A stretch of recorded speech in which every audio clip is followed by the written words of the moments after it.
What if the questions you were told not to ask were the ones that mattered most? Do I have to pray for prayer? Do I have to give to be blessed? Is questioning a sin, or the beginning of honesty? This series isn't here to attack faith. It's here to listen to the quiet parts we were taught to silence. Because faith shouldn't feel like fear, and healing shouldn't feel like betrayal. Sometimes the quiet questions are the most important. I am Dennis Esiri Tohabru. In every system, there is a question that reveals more than it appears to ask. Not a dramatic question, not a confrontational one, a structural question. Do I have to pray for prayer? On its surface, it sounds personal, but beneath it, it is procedural. It is not only about belief, it is about access, about how systems define who may approach, and under what conditions. When a system requires permission to participate, it quietly transforms a personal act into a regulated one. This is not about faith alone. It is about how systems organize meaning.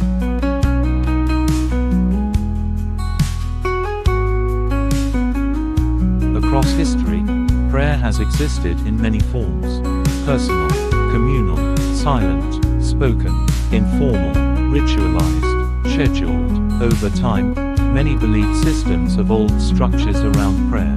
Guidelines became expectations. Expectations became procedures. In institutional environments, prayer often moved from an individual act to a managed one, not through declaration, but through repetition. Over generations, a pattern emerged: access first, readiness second, approval third, prayer last. What begins as guidance can become a gate.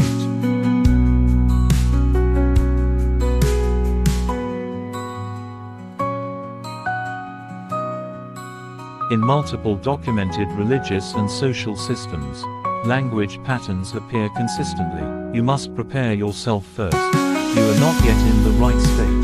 You need covering. You need instruction before approaching. These phrases are not inherently malicious. They are structural. They create a sequence. They place prayer at the end of a process, rather than at the beginning of it. From a systems perspective, this transforms prayer from access into outcome. It becomes something granted, not something assumed. This is a recognizable institutional pattern. The creation of layered entry points. Each layer introduces authority. Each authority introduces dependency, not emotional dependency, procedural dependency.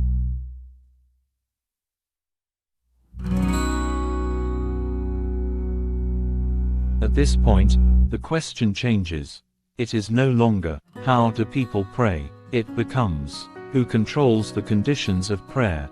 When access is structured, authority becomes embedded, not through individuals, but through design. The system teaches participants to ask, am I ready? Instead of, am I present? Over time, this creates a subtle shift. Internal readiness becomes external validation. Personal reflection becomes supervised participation. The system does not need to deny access.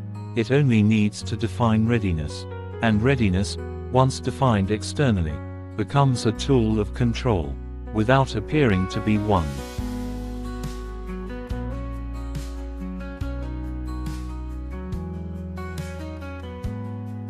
The question, then, is not whether prayer is meaningful. For many, it is. The question is whether systems quietly reposition meaning from personal experience to procedural permission. When a system teaches people to ask for permission to be sincere, authority has already moved, not loudly, not visibly, structurally. The question, do I have to pray for prayer, is not a crisis of belief. It is a signal that a personal act has become a managed one. And in systems, what is managed is rarely neutral. It is designed. In the next episode, we examine how readiness itself becomes a language of authority. Systems rarely announce themselves. They form quietly, through repetition, through expectation, through what becomes normal. Understanding them doesn't always change them, but it changes how we see what we're living inside. This has been an examination, not an answer. Until next time, I am Dennis Esiri Tohabru.